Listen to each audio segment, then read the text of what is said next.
This is Jessica Agombar, and you're listening to the TOLU&WHO show.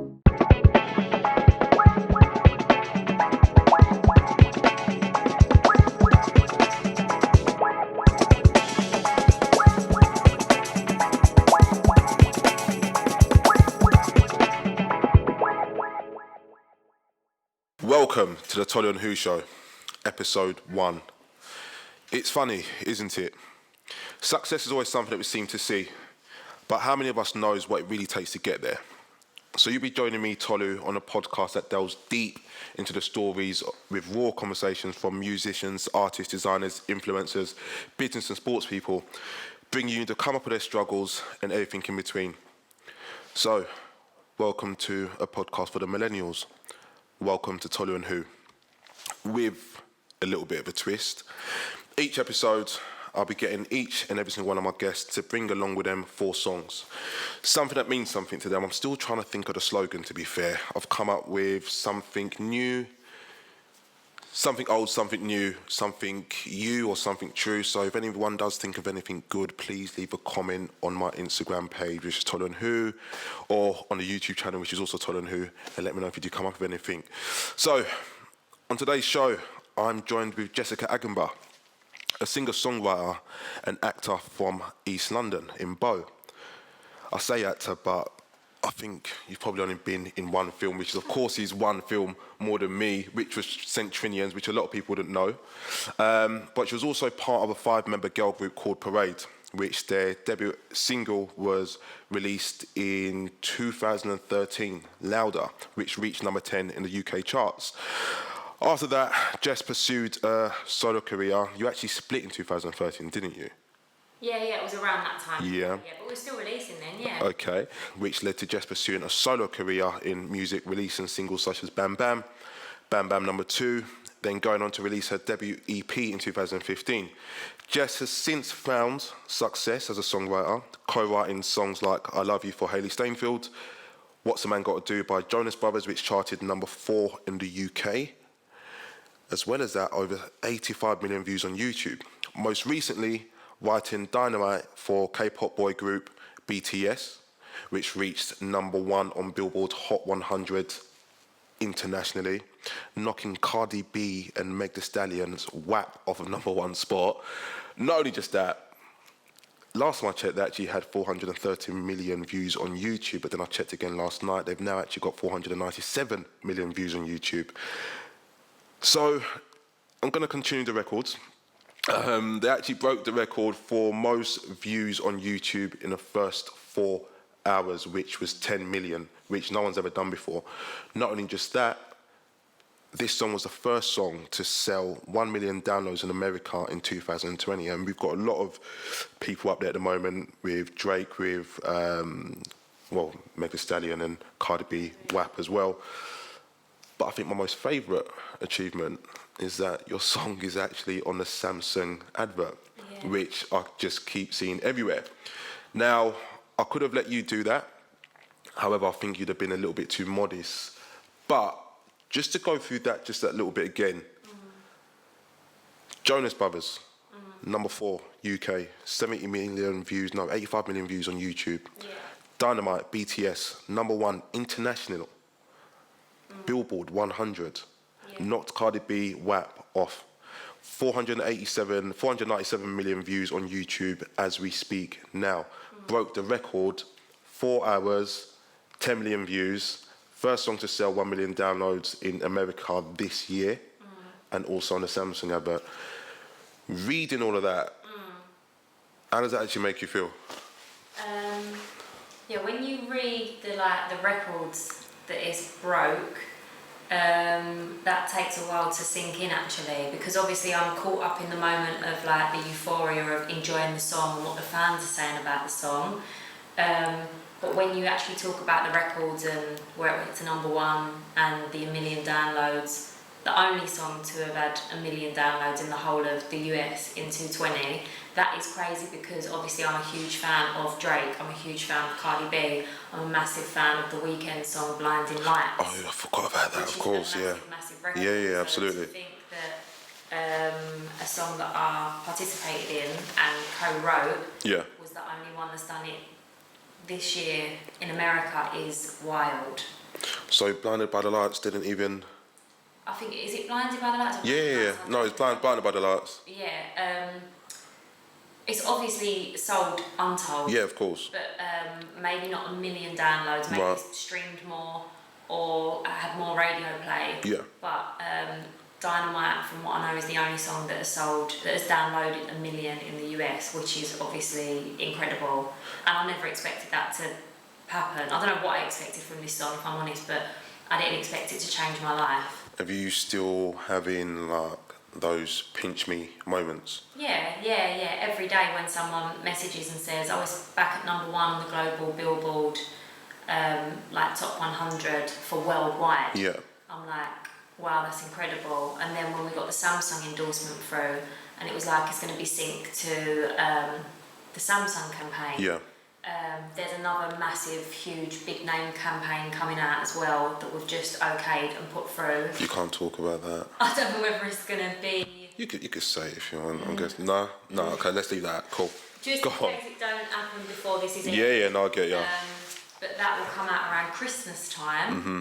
So that's like a big sync that's just come out, that will be coming out around Christmas time. So it's just amazing that they're pinch me moments, definitely, because then the song just lives and it's got life and it's been nearly 2 months now, or it has been 7 weeks or 8 weeks since it's been released, and it's still at the top of the Billboard. So it's still just continuing to sell, which means it's obviously like people love it.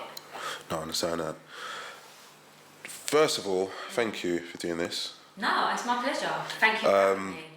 You guys might not know, but we're actually in Jess's new apartment, and I forgot to tell her that we was going to be recording this. Yeah, which is why I've got Harry Potter glasses on. Yeah. And, like, my makeup's terrible. I think you've I'm done... wearing house clothes. I think you... Tea. Yeah, sorry.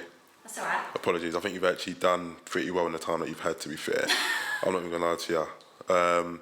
Cool. So, what have you been up to today? How's your day been? Studio session today, writing session, which is usually how my days go. Yeah. Get up, get to the studio in northwest London, which is in Queen's Park. Mm-hmm. Today I wrote with my writing partner David Stewart and another incredible writer called Wayne Hector. Wayne Hector is responsible for every single pop song that I loved growing up, basically. He's had the biggest run. Is that the chap you was talking about? No? Okay, forget it. Sorry, go on. So he's had like a 25-year run basically and been in the industry for 25 years. So he wrote Starships for Nicki Minaj. Right. I mean, I could list, it's endless. There's no artist he hasn't worked with, basically.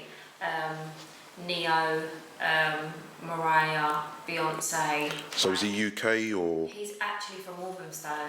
What? Yeah. Oh, wow. Which is why it was so incredible for me to just get in with him and just to understand like his mentality and how far he took it. And weirdly enough, he wrote, I think it was something along the lines of 7 consecutive #1s for Westlife. And I said to him today, I was like, Wayne, did you just know that every song Westlife was going to release that you wrote, you were just going to get #1? And he said, yeah, there was a point where Westlife and Simon Cowell had so much sort of like power in the industry that every song that he released, he just knew it was going to go to #1. So it was just like, he started out, I think, he wrote like for Peter Andre. Oh, wow. And then like went to Nicki Minaj and Neo and like Britney. Mm-hmm. Like there's no one that he's not worked with. So that was mega inspiring. So I wrote a song with him today that I think is huge. Do you feel like you've got a little bit more of a connection? It's like, say for instance, you go on holiday, and then obviously I'm from Essex, but London, Essex, same thing. And you bump into people, and you're like, where are you from? Like, oh, London, Essex, and you just kind of get that vibe straight away. Yeah. Obviously, he's worked with international people. Do you feel like, because he's obviously, you're from Bow, Walthamstow, do you feel like it can give you guys a little bit of a connection as well, or? Yeah, it connects me because I think you're from there. Yeah. But what you're doing is universal. Yeah, of course. So for me, what I want to do, I love the UK, I love London. Clearly, I'm from East London, the way I talk. Yeah. Influences. You sound like you're off of EastEnders or something like that. Yeah. She actually offered me a cup of tea as soon as I walked in the door, to be fair, which was, yeah. Cool. But yeah, no, I definitely connect with a creative that is from here, but as universal ambition. Yeah. Because my ambition and my drive and what I want to achieve is not focused in a particular territory, which is of course, I ended up, I suppose, working with BTS, who are a Korean boy band. So that for me is really interesting when I meet someone from here that wants to go global. Yeah. So yeah. Cool. So we've got a lot to talk about. Yeah. But firstly, we're going to go into your first song. Okay, sick. So do you want me to tell you why I chose this song? Yeah, I'd love you to. It is it's probably not the most obvious for some people, but I chose this song because it's the first song I ever bought, when I was a kid. And I remember my mum said to me, we're going to go to Woolworths in Roman Road and you can get like a tape, like a cassette. How old was you? Oh, do you know what? I was young. Really, I was yeah. in primary school. Right, okay, yeah. So this is like pre-teen, this is like a kid. And I was like, okay. And I remember I bought Coolio, Gangster's Paradise. I'd obviously not seen the film, I was too young to watch the movie with Michelle Pfeiffer and whatnot. I see that much later, but I just loved the song.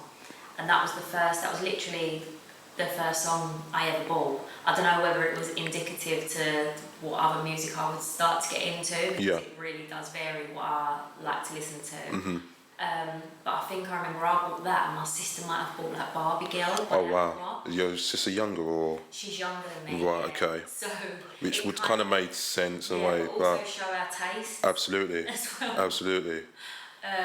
Or no, she might have even bought like the Venga Boys. That's not bad though. You can't knock the Venga Boys. No, you can't. Not at all. Not.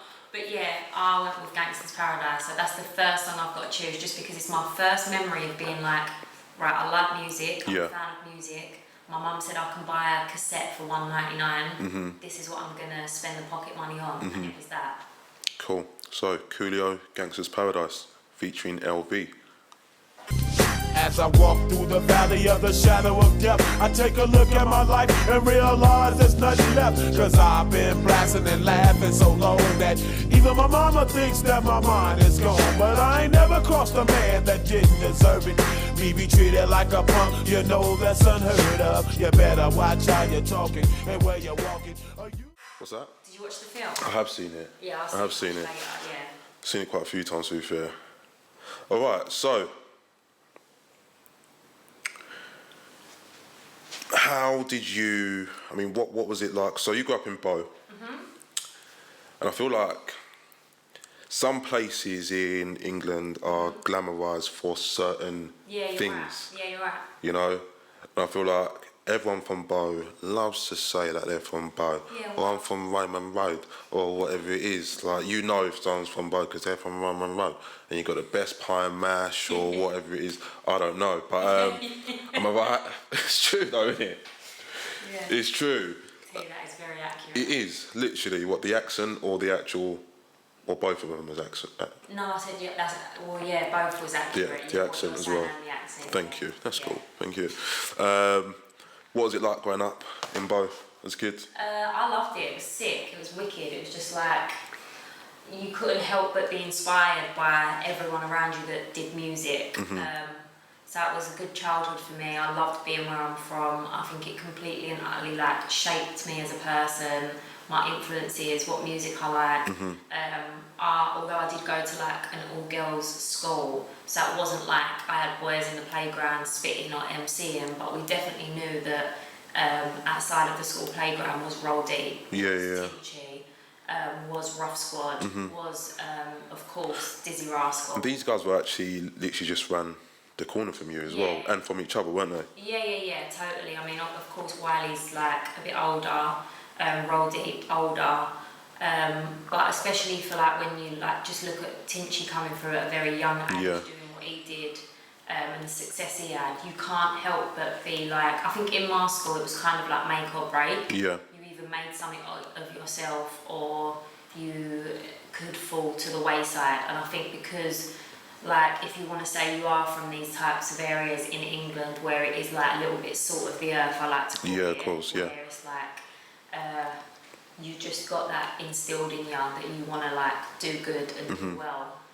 So yeah, for me, growing up in Bow was like incredible, amazing. So would you say, because obviously first memory you had there, your mum's took you to a store to buy the track and you've picked up that, which I'm shocked to be fair, really young age. Yeah. Are you close with your family? Have you got a big family or? Yeah, mega close. Like everyone in East London, it's a running joke, he's my cousin. Right, okay, so you want them ones? Yeah. Right, okay. No, but they actually are. Yeah, but that's the thing.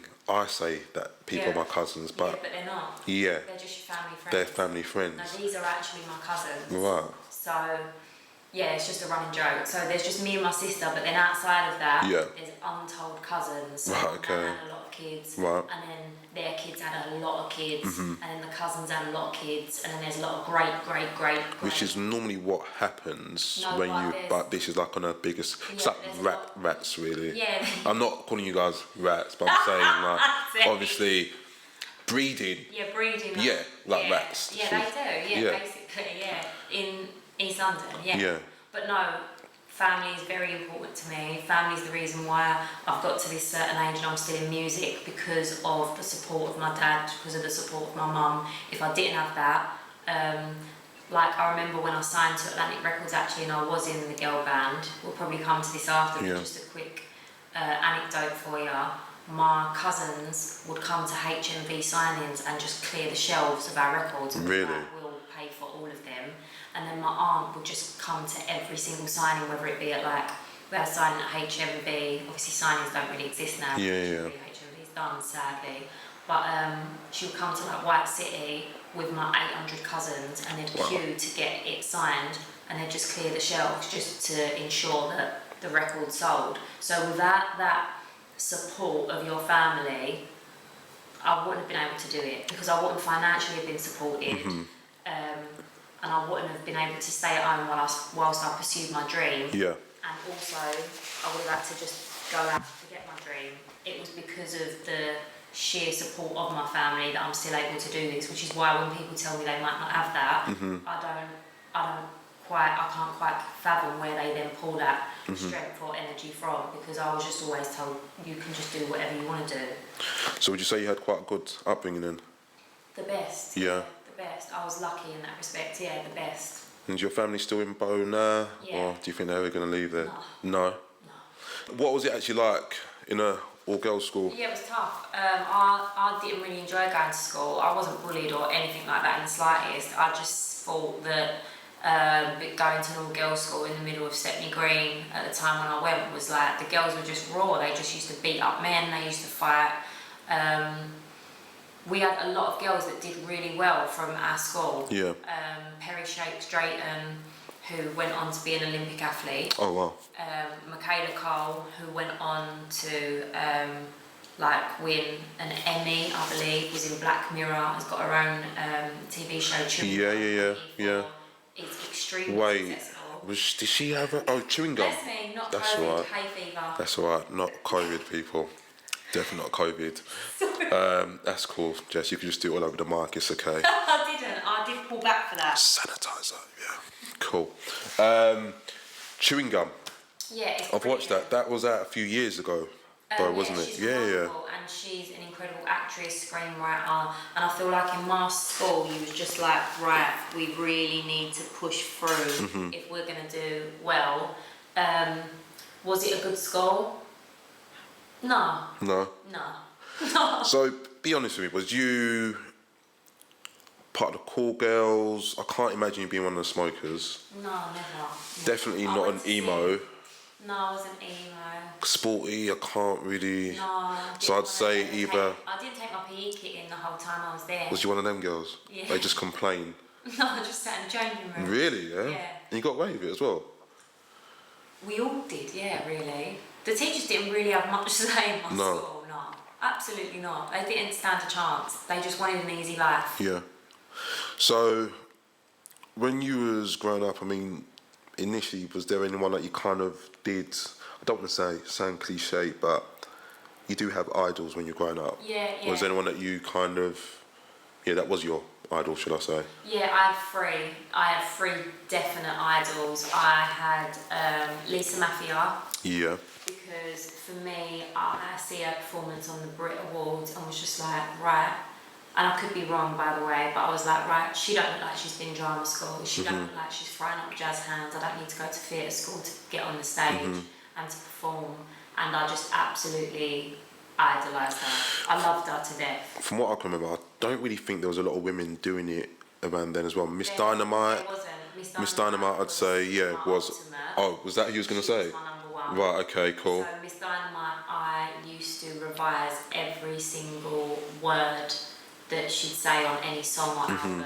She released an album called A Little Deeper, which to me, I actually listened to it the other day and it still resonates as like the best album from UK female artist ever. And I believe that just for me personally, because as a really young teenager, it just influenced me completely. It changed who I was and changed the fact that I wanted to do music because there was a woman releasing this kind of music. And my third was Britney Spears. Wow. Because obviously she was so far off, so unattainable, such a star, so pristine, so over stylized, completely opposite of Miss Dynamite, but was just a mega pop star, and I love pop. Would you say, I mean, actually, there's a question I wanted to ask you.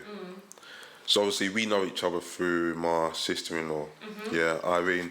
Shout out to Irene, by the way. Got me into trouble at school, but I didn't I was mention just that when about to say, and if anyone needs balloons, please go onto House of Balloons. Yeah. She's absolutely smashing it. She's smashing it. She's actually such a good businesswoman. absolutely. But what was she? Because she's a head case and she does annoy me at times. But what was she actually like? Sorry, going off topic. But yeah, what was she like at school? She was the best at school. We What? just used to chat. We just used to chat, and then I think the teacher would always catch her, but never me. Oh, really? She's obviously more vocal. Yeah, of course. So it'd be a point where we'd be in lessons, and I would be as bad as her, but I would never get caught. I just remember everyone thinking that I was probably like easily led. Oh, really? But I weren't. I just was sly. See, that's the best way. Like quietly sly. That's the best way. I was very good, and I was like, but Irene was just a joker. But we were friends from year 7, and still obviously grown women and are still friends. But yeah. So, growing up, I mean, was you one to go out clubbing, stuff like that, or where did you used to go? Not really. There was a club in Bow called Purple E3. Oh, mate. And I used to go there religiously because it was local. And I could walk home from there. It was on Milan Road, so everyone from the area would walk home. But I would be 100% honest, I wasn't really in the scene. Like, a lot of my friends would be like, I used to rave back in the day in like Leicester Square or like Iron Apple days. I wasn't really much of a raver. Yeah. I was just on working and doing music, and that's it. So is that what youth was more focused on? I mean, did you ever, because a lot of times you might feel like you get a bit of FOMO. I've never had FOMO not in the slightest. because if I'm not there, the party's not good. How old was you when you first went out? I got fake ID. I ordered it off the internet. What? Yeah. You could have done that then? Yeah, and made a fake ID when I was 17, nearly when I was 18. But Really? My mates were going out from young, from like 15. Yeah. My dad was strict, and I wasn't allowed to any under 18s like time in being Romford or anything like that. There was no way I was anywhere near that vicinity. So I remember, I think the first time I went out clubbing, I was 14. That is extremely young, T. Yeah, but I lived in Romford. Oh, so it was around the corner from... That's what I'm trying to say. So it was kind of like the thing to do. 18. But I remember... Oh, really? I remember first time I went out, and I had this horrible, I can't say my arms properly, by the way, people, horrible brand shirt. Oh. And I had some brand boat shoes. And this was a time when Football Factory was like a big film. Oh, God. So, listen, this story gets bad. Yeah, no, listen, mate, it gets bad. So, basically, we had an ID between 5 of us. My boy nicked it from his boy in school. He didn't steal it, but he give it to him. What, you all look the same, 5 of you? We're black. Yeah, but you don't all look the same. I could try to tell everyone else that. Yeah, generally speaking. But the thing is that we had this ID for possibly, I'd say, about 5 years, generally speaking, or 4 years. What, and we kept it. He never got it back. His name is Jamin Delandi. Whoever you are, big yourself up. I don't know who this kid is, by the way. Never met him in my life. Jamin Delandi, yeah. But then we'd go to smoking area, pull it underneath the barrier. Next person would use it, and it got to a point where. So you became jamming. I became jamming. All 5 of us were jamming, actually. Generally speaking, you know, you'd be like jamming who? We don't know. Do you know what I mean? Yeah. But going back to Football Factory, so when you watch Football Factory in the clubs, you see that these guys' jaws are swinging. Yeah, left to right and back again. I didn't know what that was. I thought it would be a cool thing to go into the club with my jaw swinging. I'm 14, yeah. Yeah. So I'm walking around the club with my jaw swinging at 14, not knowing why I'm doing it, but I'm thinking it's a cool thing to do because they're doing it in the clubs and the films and stuff like that. So now we're going to get into your second song. Okay, sick. So yeah, the reason I chose this one it was an easy choice for me, this one. We touched on like school and growing up, and I remember really, really vividly, I was in my music class actually, and we always used to just put on Gram, and this particular song came out, and every single girl in my school was obsessed with it. Like, this is the time where we'd all wear like fluffy like Gap jumpers with like Nike mini size like backpacks, like lollipops in our hair, and like some girls would wear like dummies. It was a real like... Dummies was a thing. Yeah, but it's mad because I don't know why I get all of that image with this song, like Kickers, Wallabies, Patrick Cox, but basically the teacher walked out and then we put on More Fire, and we were all dancing, like going nuts in the classroom. But I went to the speakers and I turned the speakers up as far as they could go, and I blew the sound system. Oh wow. But I was a good girl. Yeah. So this one expected of me. Right, okay. So everyone was like, why did you do that, Jess? I was like, I didn't know I was going to do it. I was just wanting to dance. Yeah. So the teacher come back in the room, we was all deadly silent now, because we know what we've done. He went nuts, he went mad. Oh, so he wasn't in the room at the time? No, he walked out, which is why I thought it was clever to go and turn the speakers on. Yeah. I was never ever rude at all, but I was just a bit mischievous maybe, but I was a really, really good girl in school. So when he came in, he went mad and then started blaming one of the girls that was like the worst girl in her class. It wasn't Irene actually. It was okay. I won't Shock. name her, she's probably lovely. Yeah. Nah, but she was like really naughty in a cheeky way, but funny. But we all got on with her. And I sat there and I thought, I can't let him blame her for something I've done. But even as a kid, you know that that's wrong. Of course. So did you own up to it? Of course, I owned up straight away. I just put my hand up. Yeah. I said it wasn't her, it was me. Do you think she'd have done the same for you though? Yeah. Right, okay. Yeah, we all had to Yeah, cool. So I said, sir, it was me. He said, Jessica, get up and get out of class. And it was the first and the last time I ever got sent out of the class. But the reason why I always remember it rings a bell is because it was to do with music. Right. It was never for me to having a fight with another girl. Yeah. Or it was never me being rude to a teacher. In the end, the only time I ever got in trouble at school was because I wanted to turn the music up, which is kind of ironic. Maybe I'm thinking too far into it. It says a lot. But yeah, so this is why I chose More Fire Crew. Cool. Oi, who's that bully for me? Oi, who's that bully for me? Oi, who's that bully for me? The one around back and just don't give it him a like, oh, there's that bully for me.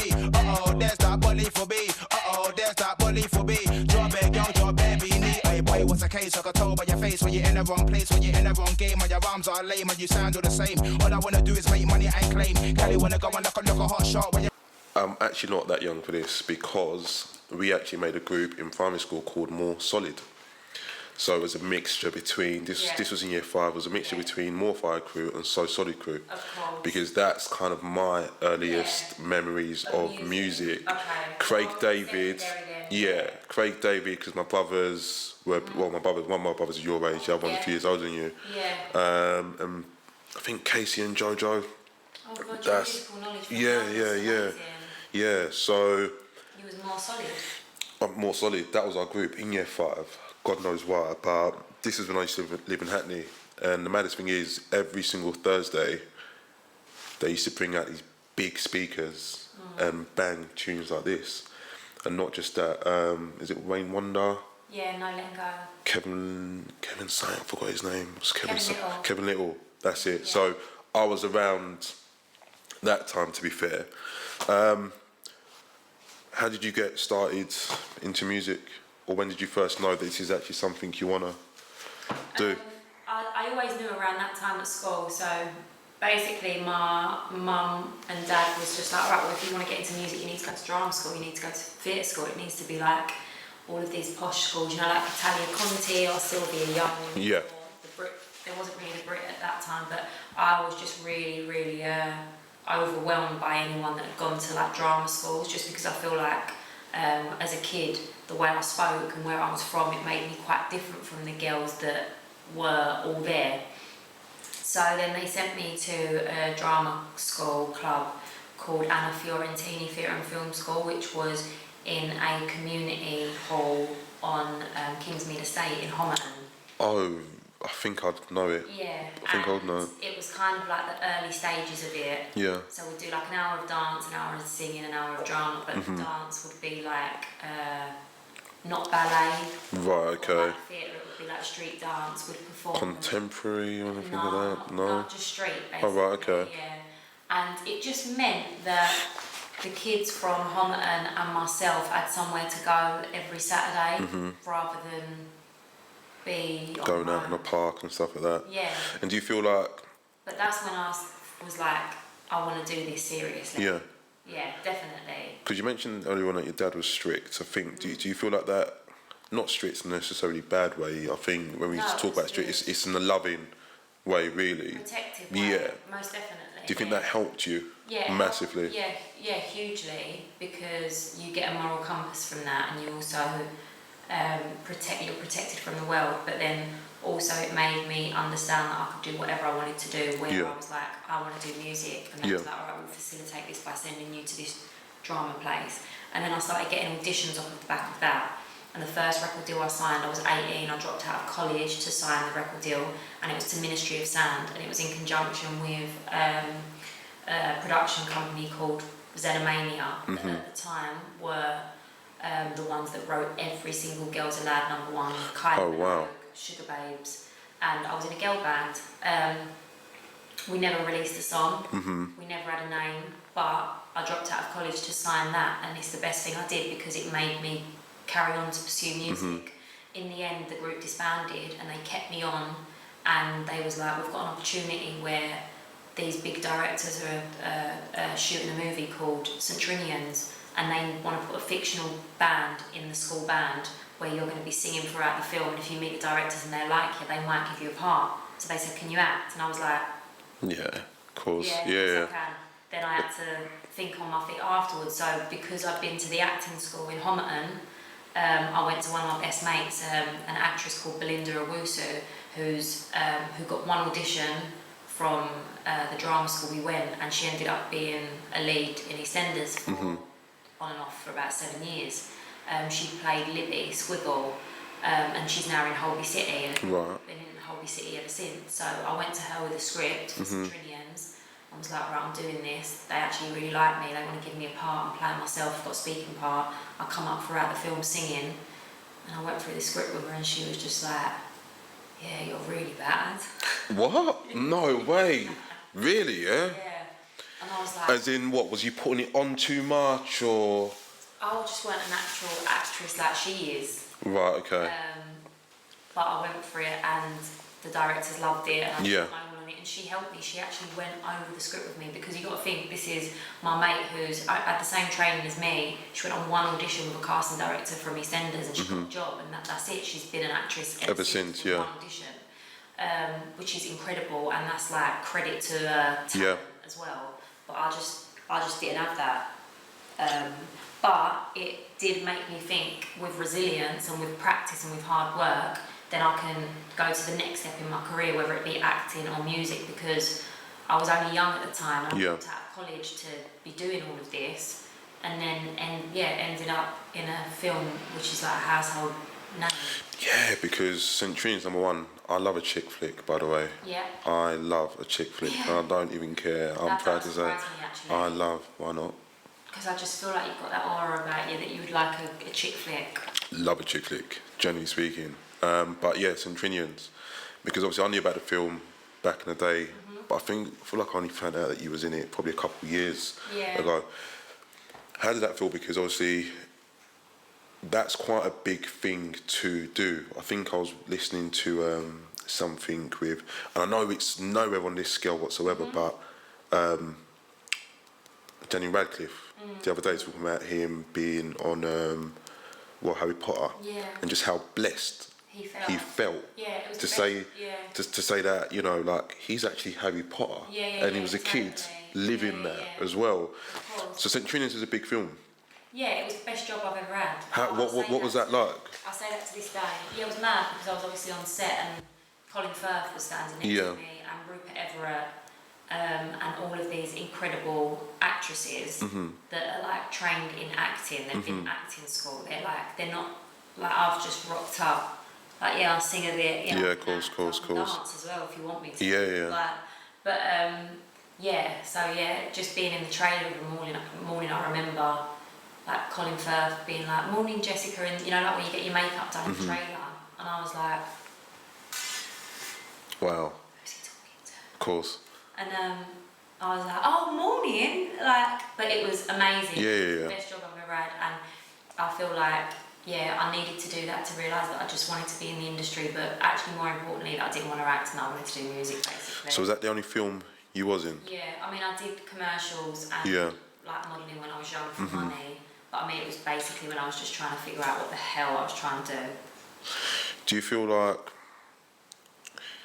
because obviously you mentioned, which you're going to get into obviously Parade, but because for you to be in a film like that, that is quite a big thing. At the time, did you feel like, oh my God, like, I feel like I've made it, or? No, never. No? You can't ever feel like you've made it, because what is making it? Because once you do one thing, you need to then... But I'm saying at that time.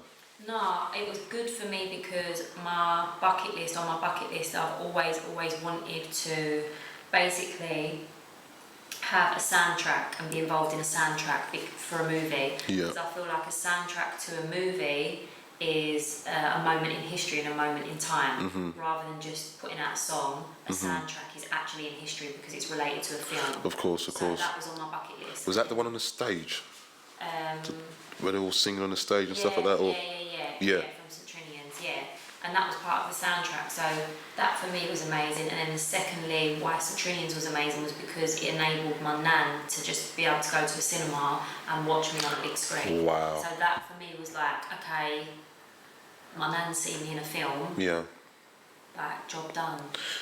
But that's the thing, I think it says a lot about you that that's probably one of the biggest things that you even look into. Yeah, because that obviously means more, because I didn't make it because you're like, right, what's next? And then as I was in the trailer, getting ready to go on set, I had a call from a casting agent saying, "Oh, we've got auditions for a girl band," and I was like, "No, not doing it, not going back in a girl band." I was just in a girl band, like from before St Trinians, nothing happened, vocaled all the Girls Are Lads songs, then we'd be driving down the motorway and hear them on the radio and be like, "I vocaled this a year ago, I thought this was the song for the girl band that I was in." Alright, so let's get into that.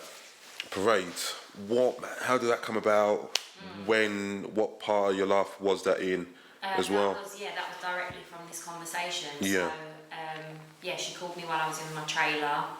I said, no, I don't want to do the girl group thing again, because obviously I dropped out of college to do that with Ministry of Sound, and it didn't. So was Parade, that was when you were signed to Ministry of Sound with Parade? No.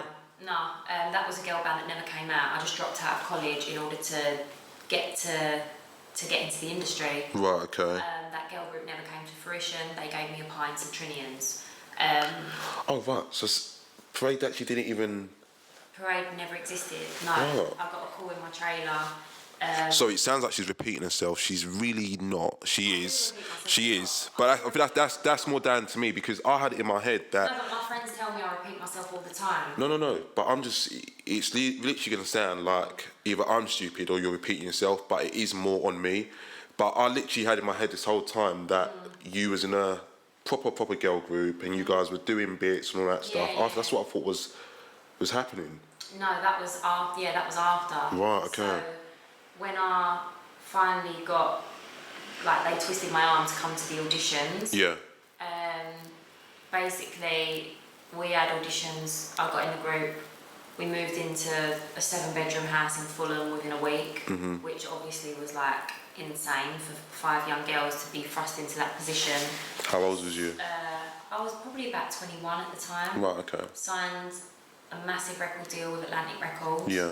They threw a lot of money at us, a lot. They blew the budget on us, literally. And our first single was a top 10, and we did really well for not having any radio play, not having much support, not being a girl band from the X Factor, from Britain's Got Talent. The way we did it was we just went to every single town in the whole of the UK, Sheffield, Leeds, Manchester, Newcastle, everywhere, and just did school tours, club tours, regional radio tours, like the opening of an envelope we would perform at, and we'd just like grow our Twitter following, and then released a song and it went in the top 10, released another, it was top 40, went on tour with Shakira, I was doing TV. Oh, wow. And then, yeah, obviously my friends and my family were like, this is incredible, you're on TV, like, we can see you in teenage, like, girl magazines and, like, teen mags, and, and I was just, like,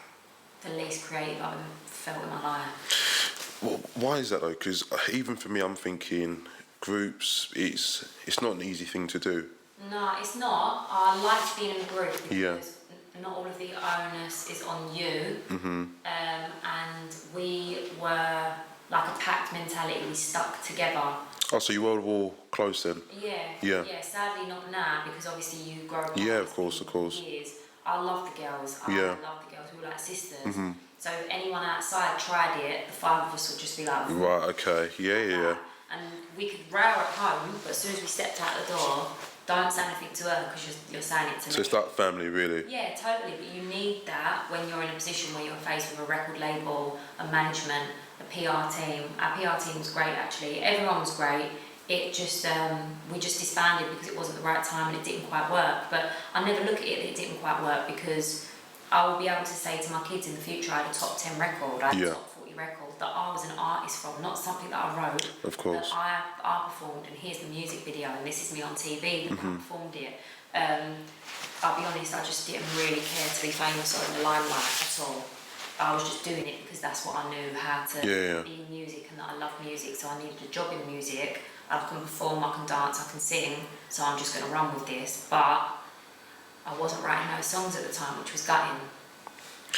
So, off the back of that, is that when you went more into, obviously you was talking about more of a solo career then? Or? Yeah, definitely. And again, that was me being like, okay, I've come out of a girl band, we were signed to Atlantic Records, I now need to do the opposite of that, and write with every music producer in the UK, went to see some of my friends who were part of Roll D, and Scratchy, did a song with them, it got playlisted on One Extra, because I was like, F the record label. How long ago was that? This was like 2015. I think I remember that. Yeah. I think I do. Yeah, probably. Yeah. Been around then, yeah, definitely. And Yeah. then, like, I just thought, hold on, what am I doing? I don't want to do this. I want to write. I don't even want to be an artist. Like, so I did release an EP. It was played on radio. It was played on Radio 1, played on One Extra. Yeah. Played on Capital extra. I've got all of the support I needed, and then come to a realisation that I just want to write songs. I don't want to be an artist at all. And I'm just doing this because I love music and I want to be in the music industry, but I just want to write songs. So, do you say that you prefer not being in the limelight as much? Yeah, definitely. I've got absolutely no care or want to do like photo shoots or anything like that. Podcasts? Podcast is different. This is giving an insight. Of course. Into an industry from a behind the scenes. Yeah, absolutely. But the whole, like, I did the festivals, I did the tours, I did like the early morning rises, I did the photo shoots, I did the TV, like did the live press interviews, did the press runs at backstage, and I'm just like, I loved it when I was doing it with the girls, but if I had to do that on my own, I don't think I would have liked it as much. For people who are listening to this on audio, as Jess was explaining that, your face even looked exhausted. Did it really? Yeah. I am tired. No, I'm saying in regards to like when you was explaining, going through all that stuff. Yeah, but it's a lot. I remember when I was like part of Parade, and we looked at our diary one time, and we didn't have one day off in 5 weeks. Yeah. It was like, all right, catch a plane from this radio show in Scotland, go to Liverpool, do a show there, go back to Edinburgh because you've got a festival there, fly back to London because you're going to be on T4, then you're going to do a TV show with T4 where it was sponsored by BlackBerry, and it was like you're lost and you have to use your BlackBerry to go to people's houses to stay with people. Oh wow. The name of it. And then you come off of that, you're going to do a live show, then you go to Radio 1 because you've got top 10, so you need to do the Radio 1 countdown. And I was just like, I can't even fathom where I'm meant to like take a break during. No, that's what we used to say. Where is there time for us to eat? Of course. Like, there's no time for us to eat. And how long was that going on for? Well, we signed, and then we was in production where we'd be in like boot camp choreography. That was in production for like a year, and then we was out for about a year and a half. So I'd say about three or so years of my life. That was, which is a long time. Like, to some people, like if they work like a 9-to-5 job, they might after like a year or so be like, oh, I'm going to try a different thing. So I think for me, 3 years was like, it's kind of enough of this. And you was managed by Genius, wasn't you? Nah, Genius is one of my best mates. Right, okay. He's always been like very present in everything that I do, and yeah, I've always talked things through with him because I respect him so much. He's done a lot. He's done so much, being from the same place as me. I understand him entirely. I think we're really, really different in some ways, but we're really similar. And he's like a very astute businessman. Actually, I texted him today, didn't reply. Wow, okay. And you're just giving me all this praise and everything like that, but probably busy. No, he sent me a photo of his new studio, which looks unbelievable. Yeah. Rinse. And then Genius is the owner of Rinse FM for people who may not know. Yeah.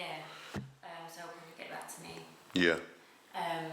But yeah, so he actually never managed me, but he was just he's always around, like he's always been around me. And probably a lot of people thought that. But I managed myself for a long, long time with a lot of help. DJ Charlesy helped me. Oh wow. A lot, and was like instrumental in. He actually funded my videos when I had no money. Really? And then Charlesy would just be like, all right, I'll pay for the venue, I'll pay for this. Sometimes the videos never come out because they were so rubbish. Yeah. Not rubbish, they just didn't work. But like, yeah, Charlesy was like, all right, I'll come to the meeting with you. I'll like come to you all the publishing meetings when I signed my publishing deal. And obviously I wasn't an expert in publishing deals, nor was he. We were both learning along the way. But I always had the support of my mates. I'd always like be able to call up Danny Weed and be like, I've just got this, what do you reckon of this? What does this contract mean? What does this mean? So yeah, I've always had really, really good friends that have been like totally integral to like my advice when I had no manager. And Charlesy was definitely one that like, yeah, helped me a lot. And Genius in just being my mate, and Danny Weed, to be honest. Seems like, even from everything you're saying, that you have literally always had good people around you. Yeah, but I'd say, obviously, you don't want to. It's not a thing as in like, you know, blowing your trumpet or saying that you're really, really nice, or whatever it is. But there is not one person that I know that doesn't say. It's not even the good things about you that they say spectacular, amazing things about. I'm being genuine, so I'm kind of thinking that, you know, maybe when people do say you like to be treated how, well, you want to be treated how you treat someone else. That's probably helped you out along the way. But also too, you got to think like you should always just treat people. That's just a standard thing like that you'll learn as a kid from your mum and dad, right? You need to be polite. You need to be thankful. You need to like act accordingly in business situations, and I don't know, just be thankful for people to work with you. But I was always told, be good to the people on the way up, because when you're on the way down, you're going to meet them again. Yeah. That ain't to say be good to people just because you. Yeah, of course. No, that's just like your situation can change like that. So if your situation can change like that, somebody else's can. Yeah. So the assistant will one day be the vice president of that label. Of course. So I think that just goes across the board. Like, just treat people how you would like to be treated, and just put out good energy, because this industry is so small. If you're, I don't swear, so I won't say. Do you know what? I was thinking before, because I do swear a lot. I was thinking, am I going to swear on my podcast? Yeah, a lot. And I'm thinking it's my podcast, but. Yeah, I don't swear solely. Yeah, no, but I haven't. I haven't sworn yet. So I still like to keep this PG, because I like it to be for listeners, which I'm finding very, very hard actually. Yeah. But yeah, if you are a beep, people suss you out, and then they ain't gonna want to do business with you or work with you again. So sorry, I keep punching the mic. It's cool. All right, so we are gonna get into your third song. Why have you chose this one? Okay, so this is when I was like getting a little bit older. Yes. And there was like an absolutely unbelievable performance on the MTV VMAs of this performance. Yeah. And I have to say it because years later, the Jonas Brothers got nominated for a song I wrote, basically on the same award show, which I just was so gassed about, because my whole memory of this song is her performing it on the award show, and it was like she brought out a snake. She had a snake wrapped around her neck, and was just like doing all of this dancing. I think that's quite an iconic video actually. It's so iconic. Is it the yellow snake? Yes. Yes, the yellow snake. And of course it is. It was when I was like a teenager now, so I'm like dancing in front of the mirror. Yeah. Like, got a brush. Yes. In front of me, ain't got a snake. Okay. But I'm like. Yeah. And then it's Britney Spears, I'm a slave for you. Cool. Let's get into it.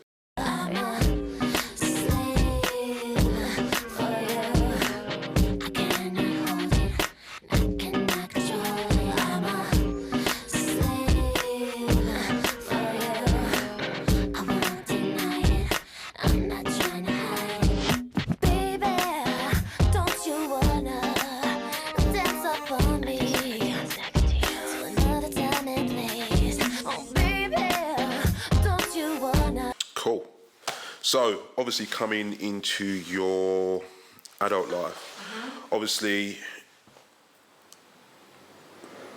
it seems that you started from quite a young age. Yeah, I did start from a young age. I didn't get nowhere for years though. But that's what I was trying to say. I mean, was there a point where you thought, because even anything you've been explaining to me now, I didn't actually know I knew you was into it, but you were really, really into it. And I feel like this is what a lot of people don't see. And even in relations to what you just mentioned in regards to, you know, being nice to people on the way up or whatever it is, everything you just explained to me, and this is the whole point of doing a podcast on what I'm trying to get across and stuff like that, people don't know about that.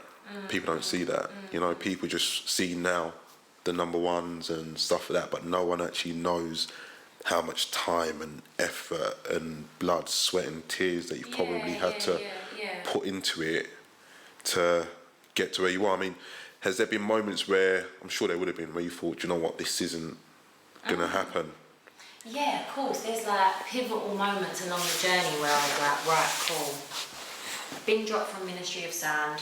I'm only 19. Cool. Pick myself up. Carry on. Oh, sick. I'm in a film now. I'm acting. Okay, cool. I'm leaving the acting. Now I'm in Parade. Oh, Parade got dropped after 2 singles. That's a shame.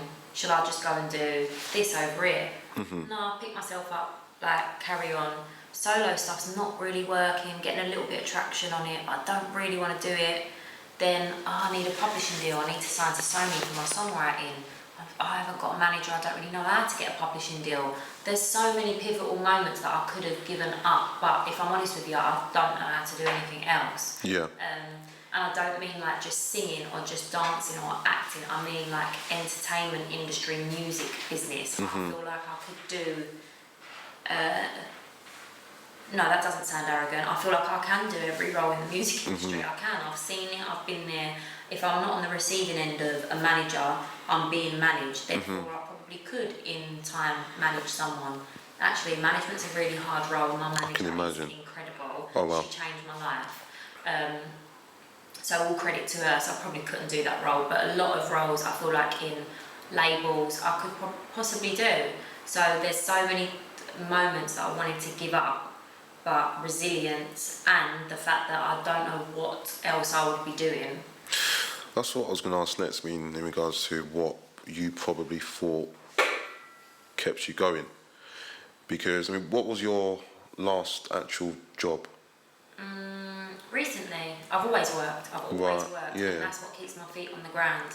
I signed my publishing deal, I went and invested in property, so I went back to work after signing to Sony ATV after my lunch break. Oh, wow. When I went back, my boss said to me, "Why did you come back? You just signed a publishing deal." Yeah. And I said, because I'm going to invest in property, and that's how I rationalise it.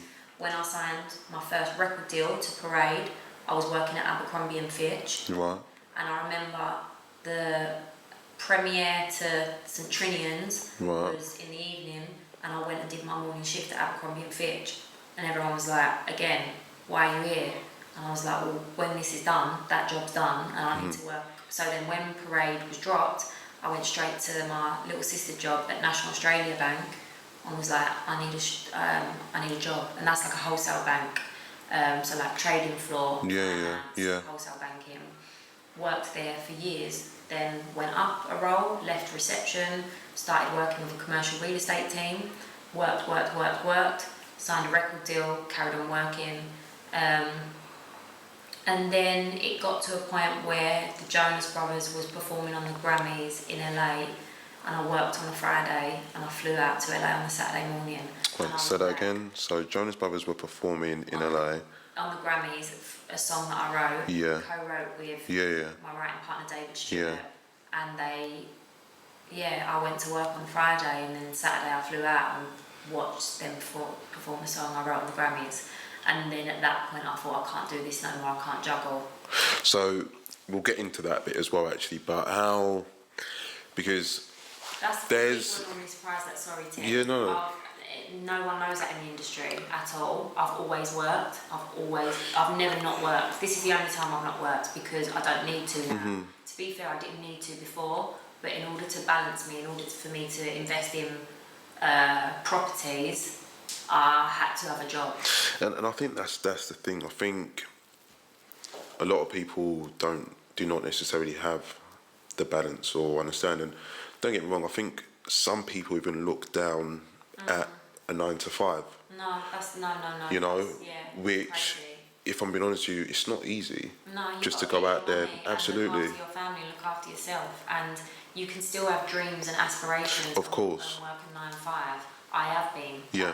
That was my life. I was still achieving a lot, and then getting up and going to work because who was going to pay for me to go to my studio sessions? Of course. And even when I did, like I said, sign the publishing deal, and I would get into the nitty-gritty of that money went on an investment, and went on a property. So therefore, I had to go back to work until I got a hit. And then I got the first hit with the Jonas Brothers. Yeah. But then I want to invest in more property. Yeah. So then I went back to work. And then obviously, in recent, I don't need to work now. I do need to work in music. Yeah. I don't need to go back to the bank. And So what was that like? Because I know for a fact there's going to be people listening to this and they're going to be feeling exactly the same way you felt. Because I know for a fact, you'd have been working. And it's not to say that, you hated your job or whatever it is, but it's like deep down, you know yourself. Yeah, totally. And I feel like, you know, I've been in situations like that myself as well, and it's not to say that I hate something, it's just the fact that you've got so much, let's say, so much to give, but it feels like sometimes you might be giving it in the wrong place, obviously. Yeah, you totally, know? yeah. And I feel like a lot of the times that can become hard for people, and there's probably a lot of people out there who might even be sitting there thinking that, you know, my life's a certain way, or I'm depressed, shall we say.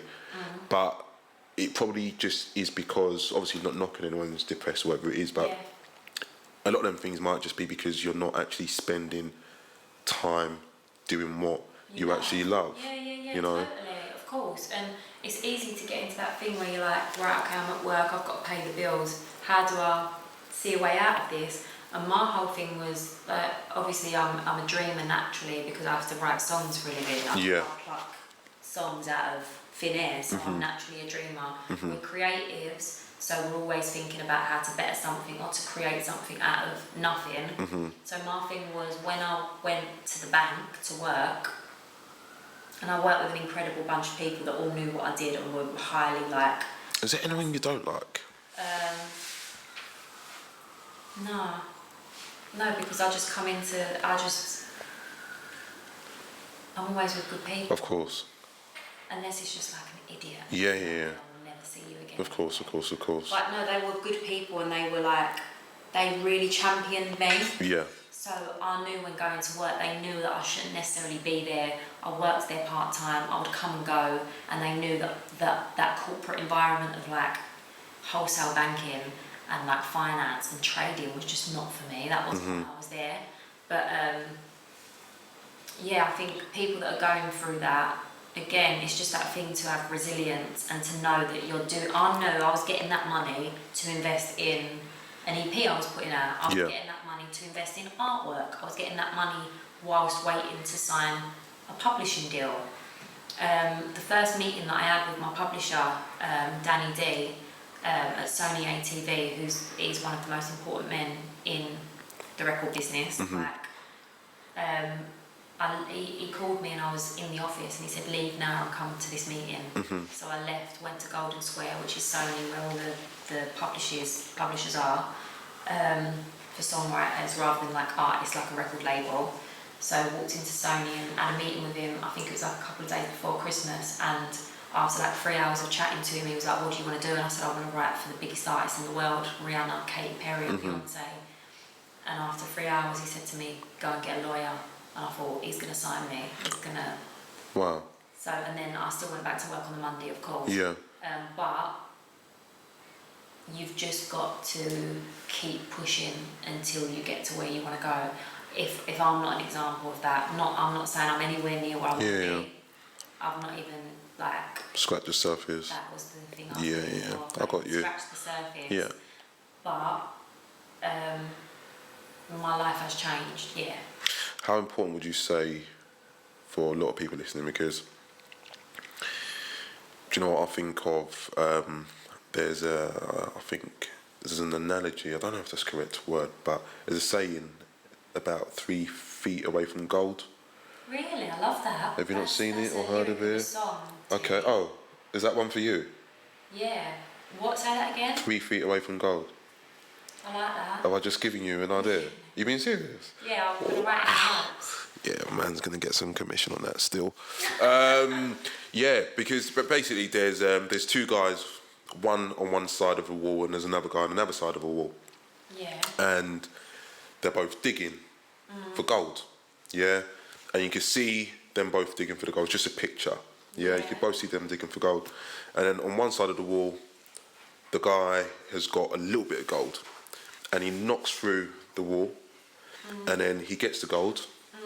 But it's just one tiny little bit of gold. Yeah. And then on the other side, you see the other guy, but the gold that he's digging for is massive. Wow. But he's digging, but he just looks at the other guy who's got his gold, the small bit, and he's looking at him thinking, do you know what, I can't, I'm just going to give up.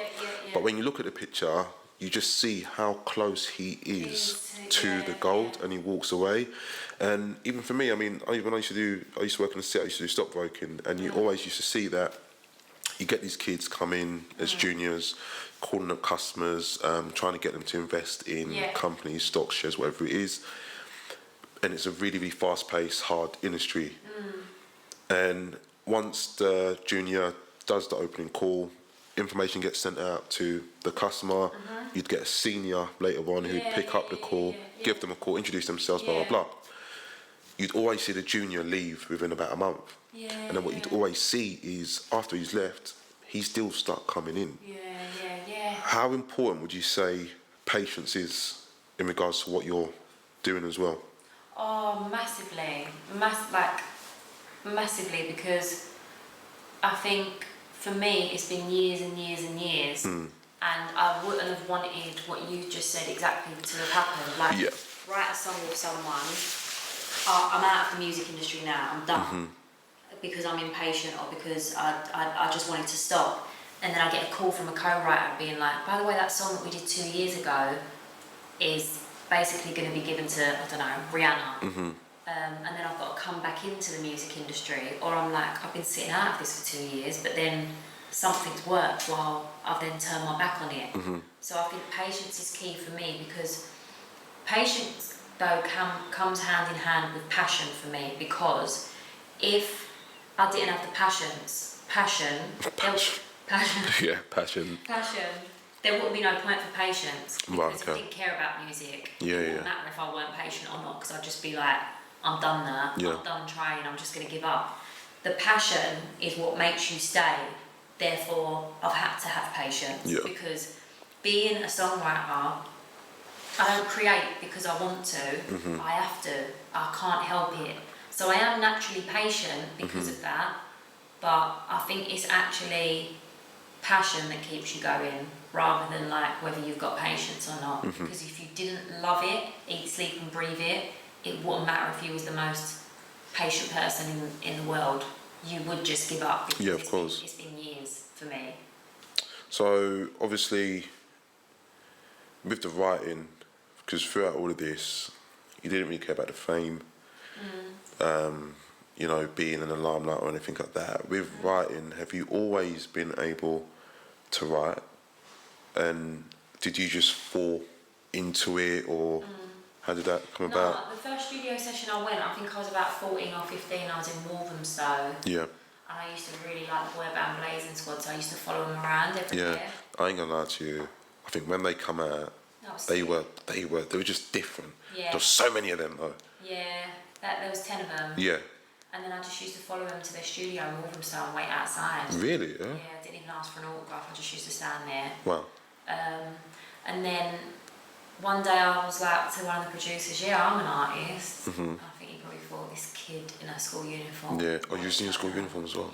Wow. So then went into the studio and then wrote a song, and he was like, oh, you actually like can write a little bit and can sing. Have you ever thought about being an artist? And I was like, well, I'm 15, I thought about my GCSEs and that's basically about it. But then from that I started writing. It's just that I couldn't get right into the thick of writing then, because I'd started joining all these girl bands and doing all of this like press and hair and makeup and like TV, and then wasn't creative at all with my writing. And it was only when I had time on down times when I really had to, and that's why I know I love writing, when there was nothing around and I just had to go to work and back, and like I weren't in a deal, I weren't on film, I wasn't modelling or acting at the time. It was, I had nothing going for me. That's when I had my songwriting. So that's how I know that was always like my main passion. But I got into it really young and then dropped out when I started signing record deals, which shouldn't be the case. That should be when you're like on the songwriting. But that's when it kind of went the other way for me. So currently you have a writing partner? I work with David Stewart, but we work separately also. Right, okay. But we just choose to work together. But you guys have been working together for quite some time now though, haven't you? 5 years. Really? Long time. And how's that been? Because it seems that you guys have got a really, really good relationship. Amazing relationship. As well. It's the yin to my yang. I will start a melody and he'll finish it. Really? He'll start a sentence and I'll finish the lyric. We've got telepathy, so it's been great in COVID because we're on Zoom and FaceTime. Right. And because of the telepathy we've got, it's like we're in the same room together. I know that sounds a bit strange, but I think when you are completely in sync with someone from working with them for so many years, you just know how to build a song really quickly, really well, and do it to your style. And we've definitely created a style for ourselves. Did that just happen like that, or do you feel like it's just because of the amount of time that you guys had spent together? I think it's time. We did listen back to the first song we wrote actually the other day, which was about 5 years ago. Right. It was actually better than I thought. I thought it was going to be terrible. Really, yeah. And we probably have wrote some really shocking songs, but some amazing. Majority amazing. So, you're writing together, do you guys split everything? Everything? I mean, with us in a writing room, it depends on the day. Yeah. I could start singing a melody and that might be the verse. He might start singing a melody and I'm like, that's the chorus. He might say, I've got this concept idea where I want to write a song called, I don't know, whatever, or we might write with an artist. An artist comes in, and then an artist that is signed to Warner at the minute, she's an incredible artist called Griff. Right. She came in and Griff was like, I've got an idea called Good Stuff. The song's out at the minute, by the way, so you can check it out. And she said it's because... So her name is Griff? Griff, and it's called Good Stuff. Good Stuff, cool. And it's about the fact that her mum and dad look after children, not adopt, foster. Right. They foster kids. And that when them kids go, she always feels like she doesn't remember the bad, she's always left with the good stuff. And it's kind of like, why do you leave me with the good stuff, babe? I forget about all the times, like the bad times, basically. So it could be like for a relationship, you know? When that is, it's weird because literally you could end up waking up with someone and at that time, you're thinking of the worst stuff. Sorry to cut you off there. You're thinking of the worst stuff. But in the minute you're at home on your own, you just start to think of all the good stuff. So that's basically what we wrote the song about. But in regards to the way it works with David, that it could be totally different on any day, considering the mood, what sort of style, what we're doing, and whether we bring in an artist with us, and she or he can be like, I think this or whatnot. So do you play an instrument, or does he play an instrument at all? He plays every instrument. Really? So that must help massively. Yeah, because I don't. Yeah. He's an incredible musician and producer. I'm not a music producer. Right, okay. Oh, so he produces as well? Yeah, right, okay, producer at all. Writer. Okay, cool. All right, so you went out to America, LA? Yeah. How many times? I mean, for music? I mean, I've been a few times in my life, but twice for music. Yeah. The first time was horrendous, the second time was incredible. Ooh, tell me. The first time was horrendous. I was signed to Atlantic, I was in Parade, and we got flown out there. We weren't writing any of our material, and then they just told us to go in the room, all these different studios at the Record Plant. Record Plant is like one of the most notorious, huge, plush, 5-star studios in LA. And we would just work 20 hours a day. We was getting driven home to the hotel, slept for 3 hours, got up and came back. We didn't know what day it was. We were all shattered. We weren't even jet lagged. We didn't know what time it was. One of us was in one room doing like a ballad, the other was in the next room doing like an EDM dance track, the other one was doing like a pop song. We'd been told what to do, like puppets. And I was just like, I can't do this anymore. And then one day when it was like 5 a.m, all 5 of us were asleep in the studio room upstairs. We were knackered, we were all laying on each other, and the A&R come in and woke me up and said, Jess, get out there in the kitchen, put some makeup on, because Justin Bieber and Chris Brown are outside. Bloody hell. And that's when I just thought, I want to go home now. Really? Yeah. And one of the girls just started crying. And did it just get too much for you guys, do you think? It was the fact that someone could treat us like we were disposable objects and not human beings. And that's no disrespect to that person. He was under pressure to deliver a record. Of course.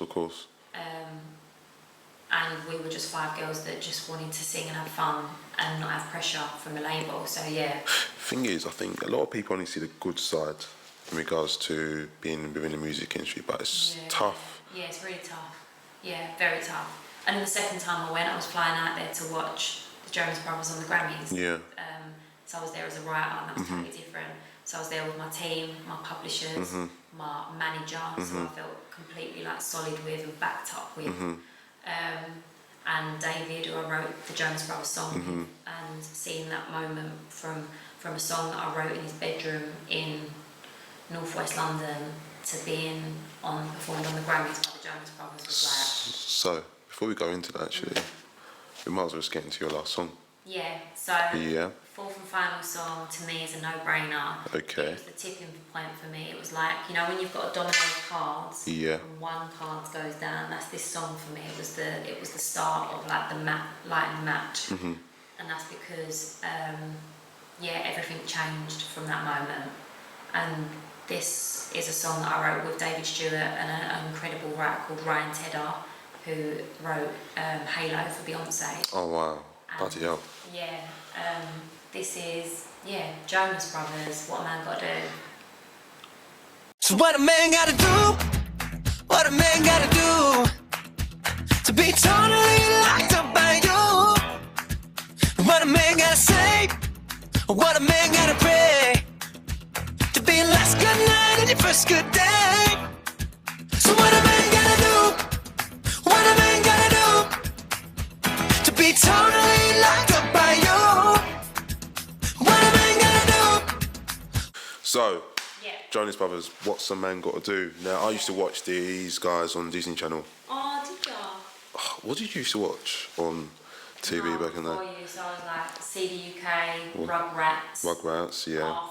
Arthur. Wait, when I say, hey, what a wonderful time today. It was worth to watch and play and get along with each other. Got to listen to the beat, listen to the rhythm, the rhythm of your heart. I don't care, just gonna come together from a rhythm of your star. Just believe in yourself. Yeah, I'm going there.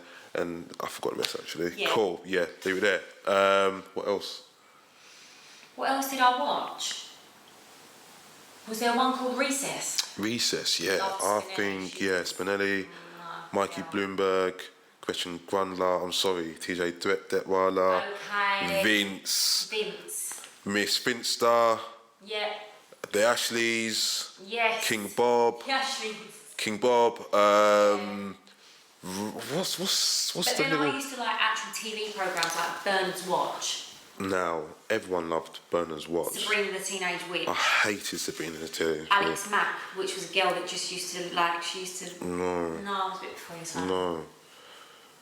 Yeah, don't worry. No, okay. But yeah, I used to watch these guys on Disney Channel like literally all the time. And then I think they was doing music for quite some time. They always had been since they was little kids anyways. But then I think they went a little bit cold for a while. I think the brothers had a bit of a feud. Yeah, they disbanded for a bit. Yeah. I don't know if there was a feud. I think they just worked their whole childhood. They probably just needed to chill. Yeah. Which, in that type of industry, that young, talking about what you was going through, theirs would have been on a total different scale. Yeah, you know. And then I think Joe released a song with DNCE, Cape by the Ocean, which was massive. That song. I love that song. Cape by the The ocean, talk to me, baby. Oh, what a tune. I wanna Wish I feel could a sweet remember craving, oh. That was everywhere. Yeah. And it's one of them tracks that you literally just can't not sing it. And I think Nick, he did Jealous. Yeah. Nick is an absolute Yeah, he did star. Jealous. And then you didn't really hear them for, well, no, DNT was still about a year or two, about 2-3 years ago actually. Yeah. But then obviously they got together and then they made the song Sucker, I think, last year. Massive. Yes. And then this was the maddest thing because you just literally said to me you didn't even know I knew this song really. I remember at my nephew's birthday party, and I was with my girlfriend actually, and then you said how you wrote this song, and I'm going to her, I'm like, have you never heard this song before? And she's like, no. I'm like, are you taking a piss? Taking a mic, beep, sorry. And I'd asked so many people, and it's annoying because there's a lot of people who, because they're not listening to radio, They don't know how big a song is. Yeah. And I had been listening to that song religiously, only to get told by you that you actually wrote it. Yeah. I didn't know. Yeah. So I was already a massive fan that is of the song. Crazy. So how did that even come about? Me and David just wrote it at his studio, at his bedroom studio. Yeah. And yeah, it was basically, we were like, we really, really love this song. What have we got to do? What are we going to do with this? Sent it off to like LA, to where David's manager is. Sorry to cut you off.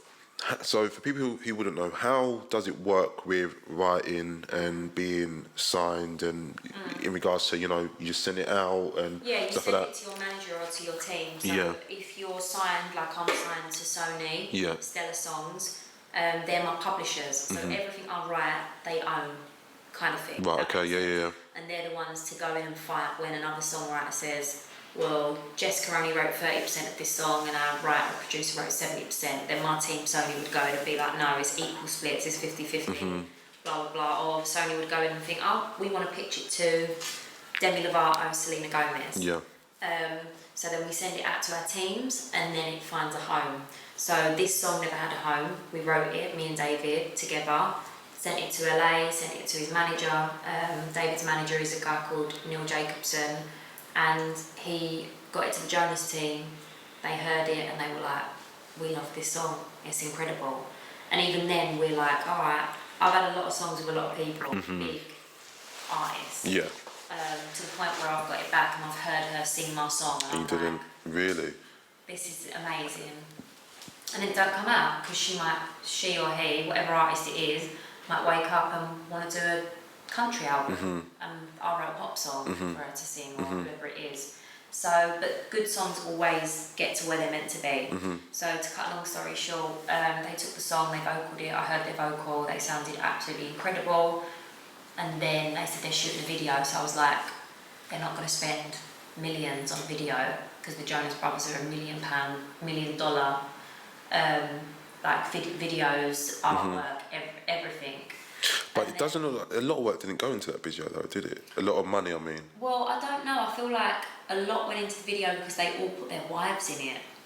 So their wives played their girlfriends in the video. Oh. So, yeah. Yeah, yes. So that was the whole thing. Yeah, yeah, yeah. So even though there wasn't like in the BTS song, there's like CGI. Yeah. Like mad backdrops. They, they had their wives in the video and they was like doing dance routines and whatnot. So, Yeah.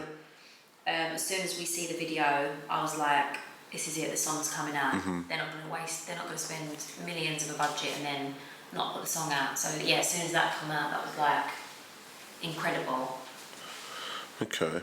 I mean, you told me about, because I think last time I'd seen you before this would have been in the park that time. That sounds Yeah, okay, wow, sorry. No. All right, so it was my sister-in-law's birthday in the park. Couldn't go anywhere, obviously. Social distancing, so we had to. Yes, we had to be in the park. And this was just after Jonas Brothers. Yeah, you're right. It was actually. And kind of, I don't know where you was at with the BTS stuff already, but the story you were saying to me, which I think before I even started this podcast, obviously I'm telling people what it's going to be about and stuff like that, and I'm talking about your story. One of the big things that has always resonated with me is the story in regards to you just getting called out to go to the Grammys. Yeah. And you've got these boys performing a song that you've wrote, and the Grammys, VMAs, these all things are iconic, and then you've got a little girl from Bo. How was that? Yeah, it was a pinch me moment. Yeah. It was incredible though because I felt like, it's going to sound weird, I knew it was going to happen. In what sense? Because I weren't ever going to give up, so something I had to give. I get you. Like, if I didn't believe that was going to happen, what was I doing it for? Yeah. So when people say to me now, like, how do you feel? I'm like, yeah, it is weird. It feels like it's happening to me, but I'm watching it to someone else. Yeah. Someone else, but then I have to like check myself, and then I think if you didn't believe this was going to happen, why did you carry on? What was you trying for then? To just keep trying and just to be like, I love music. Yeah. So it was an incredible experience. And then when I was in LA, the head of the Jonas Brothers label, actually, Wendy Goldstein, who signed Ariana Grande, she signed The Weeknd, she signed Jessie J, she signed Nicki Minaj. Wow. I mean, I could. Yeah. She's the most powerful woman in music out in LA, arguably. She puts in with some of her other artists, which is how Hailey Steinfeld come around. Worked with another incredible artist called Anthony Ramos, who is signed to the label, who's an incredible actor. I actually went into the session and was like, I've heard the name Anthony Ramos. I walked in, as soon as I met him, I realised he's in one of my favourite Netflix shows, and he's one of the main characters. What show? It's a Netflix show called She's Gotta Have It, directed by Spike Lee. Okay. And about a girl growing up in Brooklyn.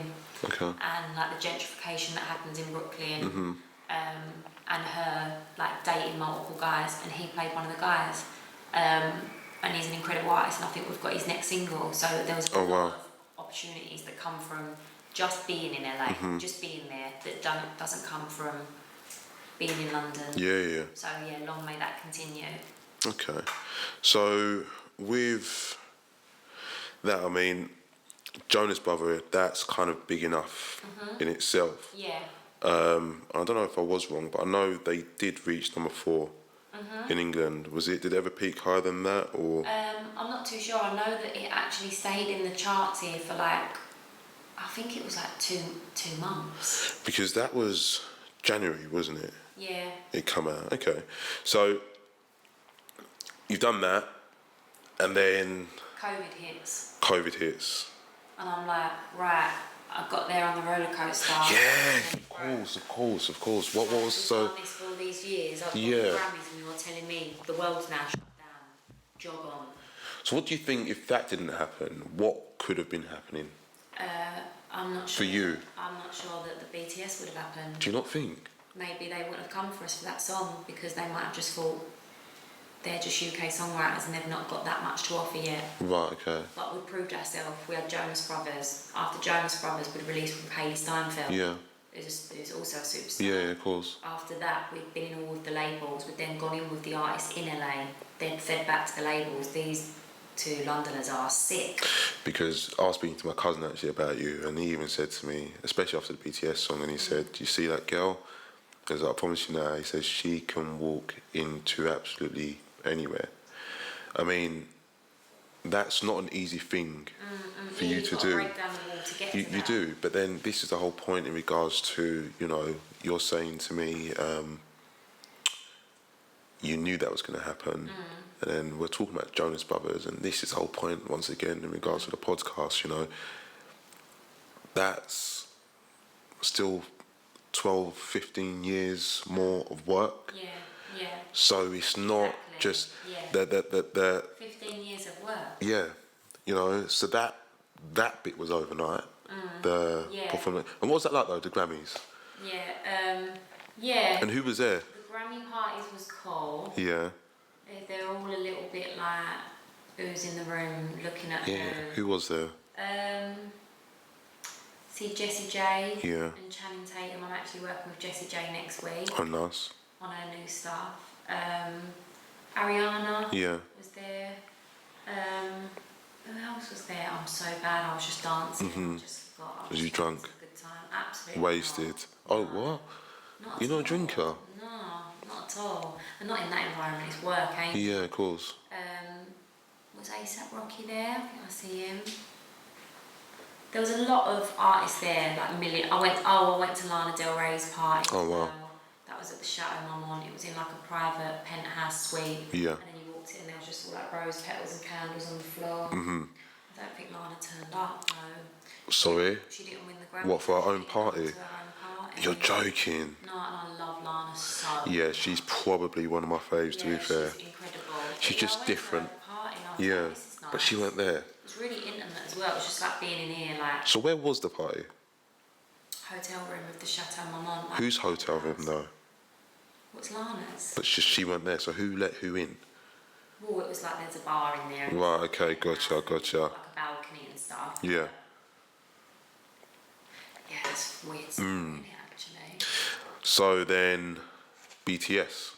Yeah, so BTS come from me and David being in COVID, being like, there's no way we're not going to stop working. Let's get on a Zoom. I said to David, there's a song called Mr. Dynamite Yeah. we wrote a long, long time ago. Let's pull it up and let's work on it. We tweaked it and we was like, this is a really, really good song. Sent it to our publishers at Stella Songs, Sony ATV, and our publisher Tim sent it on to the head of Columbia Records, who obviously chooses what BTS should be releasing. Yeah.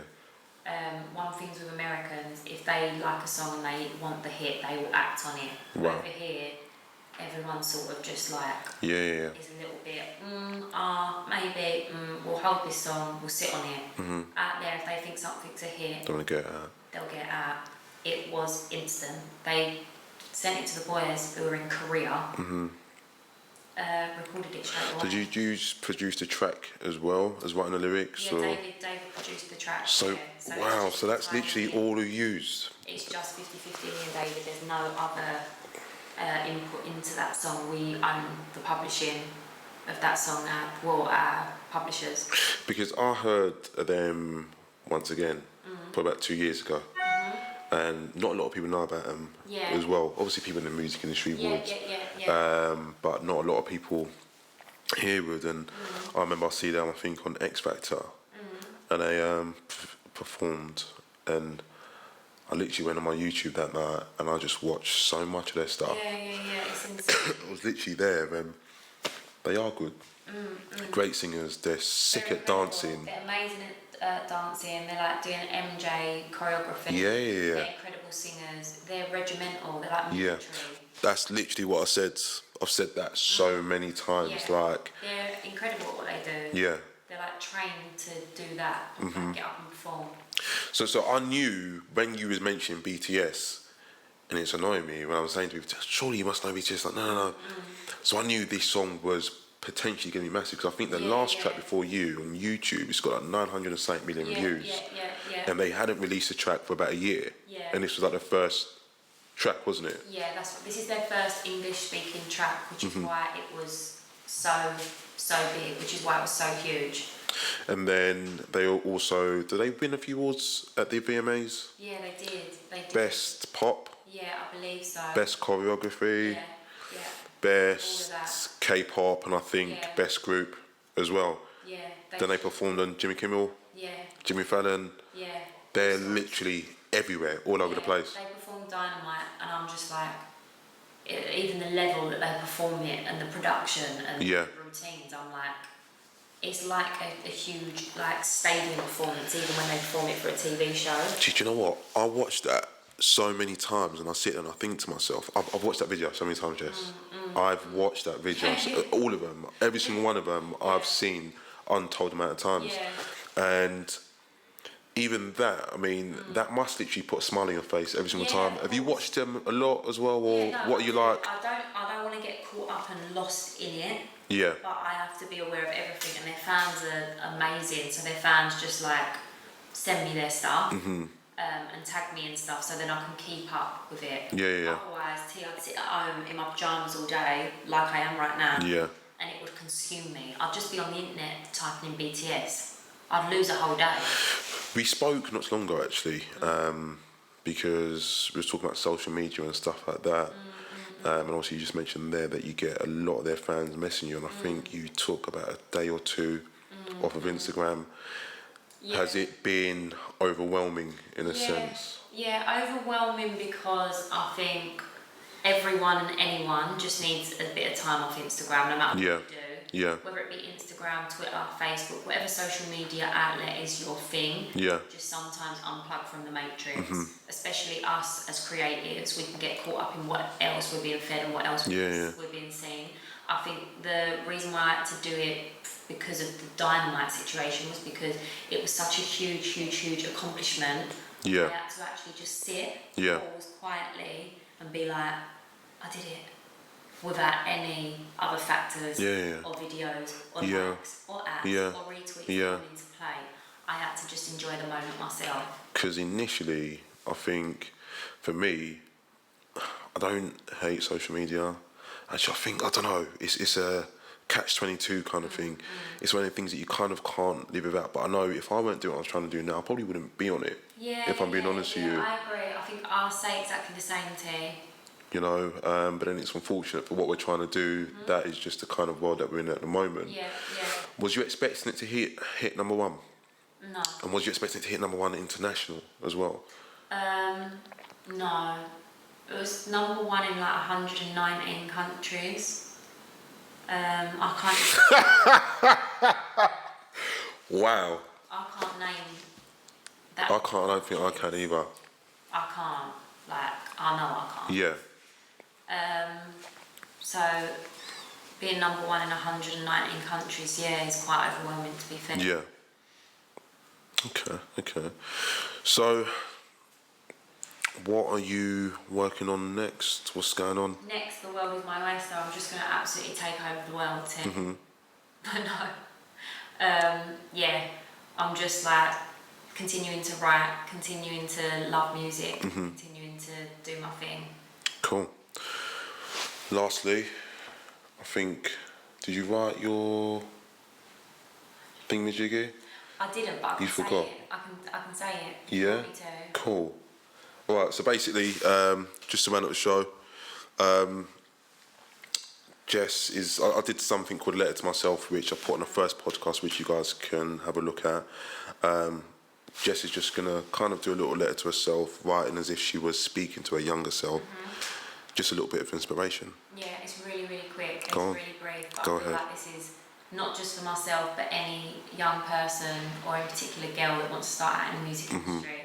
But it's just, don't always feel like you've got to apologise for even entering a room, entering a meeting, entering a social space with your music, or apologise for trying to be a boss.